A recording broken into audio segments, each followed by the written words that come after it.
+1 annual exam answer കീയാണ് നോക്കുന്നത്. ഒന്നാമത്തെ question വന്നിരിക്കുന്നത് സന്ദർശനം എന്ന് പറയുന്ന പാഠത്തിൽ നിന്നാണ്. എയും സിയും ആണ് ആൻസർ. 2 എയും ഡിയും ആണ് ആൻസർ. മൂന്നാമത്തെ ക്വസ്റ്റ്യൻ കൈപ്പാട് എന്ന് പറയുന്ന ചാപ്റ്ററിൽ നിന്നാണ്. എയും ബിയും ആണ് ആൻസർ. നാലാമത്തെ ക്വസ്റ്റ്യൻ്റെത് ബി സി, അഞ്ചാമത്തത് എ സി, ആറാമത്തത് സി ഡി ആണ് ആൻസർ വരുന്നത്.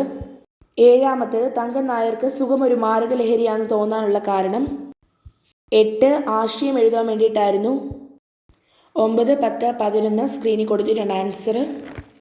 12ാമത്തെ ക്വസ്റ്റ്യൻ എന്ന് പറയുന്നത് മത്സ്യം എന്ന കവിതയിൽ മത്സ്യം എന്ന പദത്തിൻ്റെ ആശയങ്ങൾ എഴുതാൻ വേണ്ടിയിട്ടാണ്. 13ാമത്തെ ക്വസ്റ്റ്യൻ വേരുകൾ നഷ്ടപ്പെടുത്തുന്നവർ എന്നതിൽ നിന്നായിരുന്നു. 14 കേൾക്കുന്നുണ്ടോ. 15 എന്ന പാഠം ഇരുട്ടിലെ മനുഷ്യൻ ഉള്ളറിവ് എന്നതിൽ നിന്നും എടുത്തതാണ്. 16, 17, 18 തന്നിട്ടുണ്ട്. 17 മാച്ച് ദ ഫോളോയിങ് ആയിരുന്നു വന്നിട്ടുണ്ടായിരുന്നത്.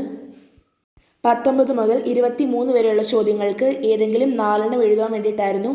6 സ്കോർ വീതം വെച്ചിട്ടായിരുന്നു മാർക്ക് ഉണ്ടായിരുന്നത്. 24, 25, 26 തന്നിട്ടുണ്ട്. 27, 28 8 മാർക്കിൻ്റെ ക്വസ്റ്റ്യൻ ആയിരുന്നു. പൊതുവേ ക്വസ്റ്റ്യൻ പേപ്പറിൽ ആദ്യത്തെ 2 സെക്ഷൻ എനിക്ക് പാടായിട്ട് തോന്നി. നിങ്ങൾക്ക് എങ്ങനെ ഉണ്ടായിരുന്നെന്ന് കമൻറ്റ് ചെയ്യുക.